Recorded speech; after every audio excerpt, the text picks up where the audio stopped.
souls. I hope that everyone is well. I wanted to get on today and share the message that I received from Spirit. I wrote down everything that Spirit was saying to me, so I may be looking down from time to time.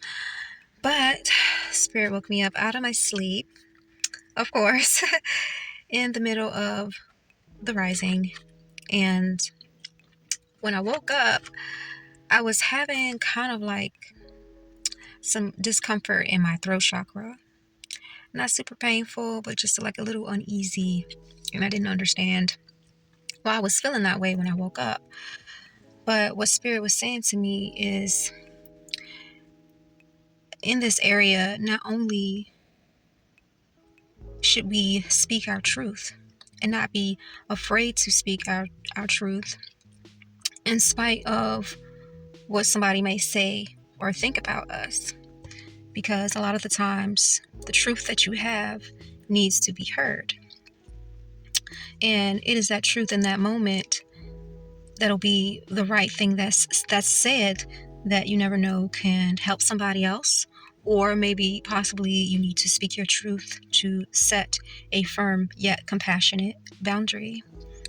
But also, our words have power. They carry power if you think about it.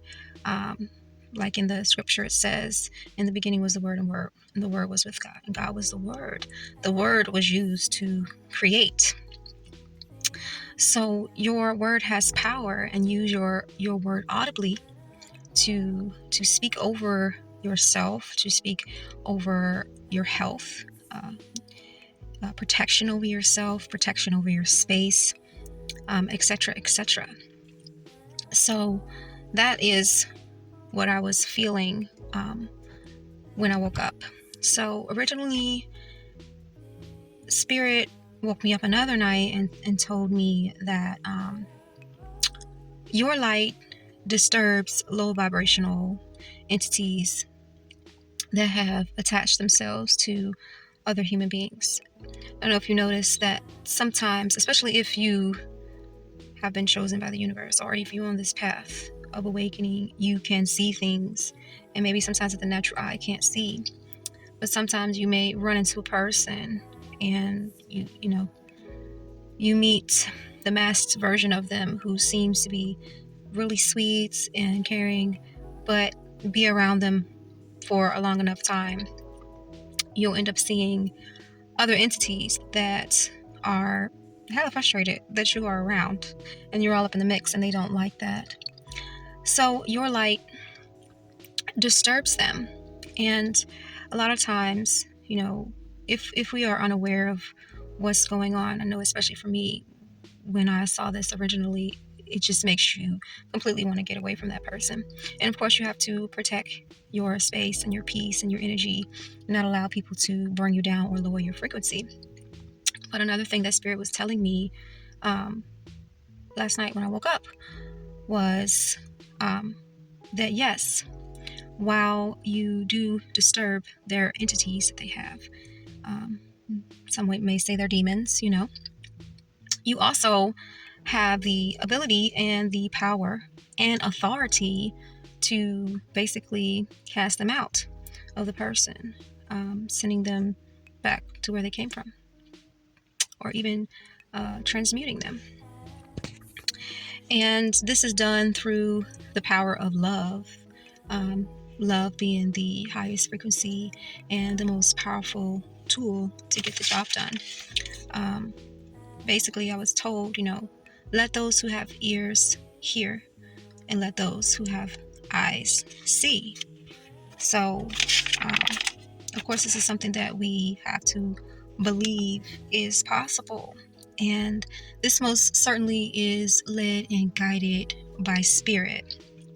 It's not something that we are doing alone. It's done through us, through the will of the Most High. And of course, God is here experiencing life through us, and we become completely open to the union and the merge of being one with the divine. And that is why we're here, to bring light to the earth, and bring healing, where there may be suffering. So a lot of times we, as light workers, star seeds, chosen ones, we will go into isolation for a period, away from everyone, so that we can prepare, awaken to this and prepare for the task. There's a scripture, I don't know which one, but it says, you will do greater works. So we too have the power to transmute these energies. So there will come a time where, whatever is going on with someone else won't even be able to disturb you or, separate you from the oneness that you have with the divine. And we most certainly can do this through the power of love. Love is the most powerful tool that we have to get the job done. Now, of course, this is done with spirit and through spirit's guidance, because if you're not ready for something, then you definitely don't want to be playing around with certain energies that you're not ready for. So again, of course, with spirit and how spirit shall lead and guide you to do so. But we are all here to play a role in stepping in our truth and stepping into our power as we grow with authority. So I think of a story about Joseph. Some of you are the Josephs of your family. You are the black sheep, or you were the black sheep. You were ostracized, you were judged, and treated poorly from your family. If you think about Joseph, he was sold off, and his family didn't like him. They were very jealous of him. But no one knew what Joseph would become. They didn't believe in Joseph. They had no idea he would gain the position that he did and have the power that he did. And when his family came back to him, he didn't banish them and do the same things that they did to him. He welcomed them with love. And it was through love that ultimately brought the family together again and healed the family. So that is a lot of our roles as well. Like, we will be the first wealthy people in the family, possibly. We will bring healing to the family, and just reunite the family, where originally no one thought that you would or could, you know what I mean? So in this area, just continue to be strong and stand firm on who you are, because if you're walking with spirit, you're definitely going to continue to be surprised as to what will be done through you, as we are one with the divine, and the divine is, seeing, observing the scope of things through our eyes.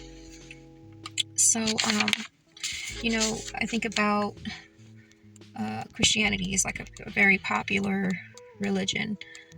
Originally the message wasn't even about religion, but, the church and power made it that way. They turned it into religion.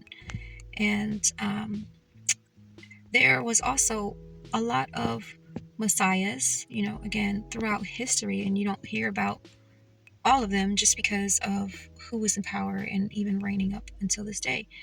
But of course, Christ is the one of the most popular ones, but there were other ones too. And so are we.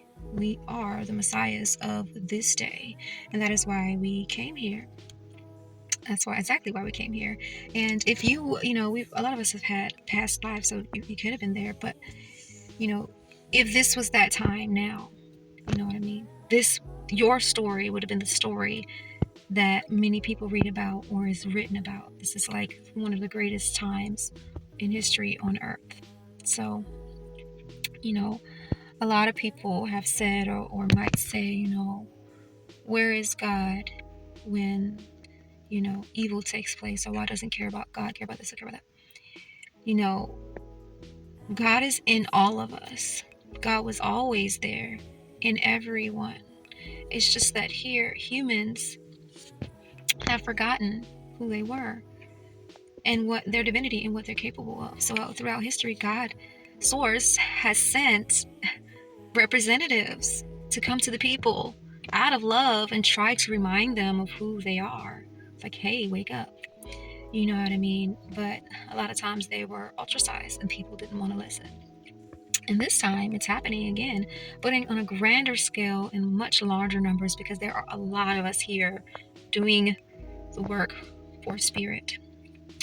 So I just wanted to get on and share the message.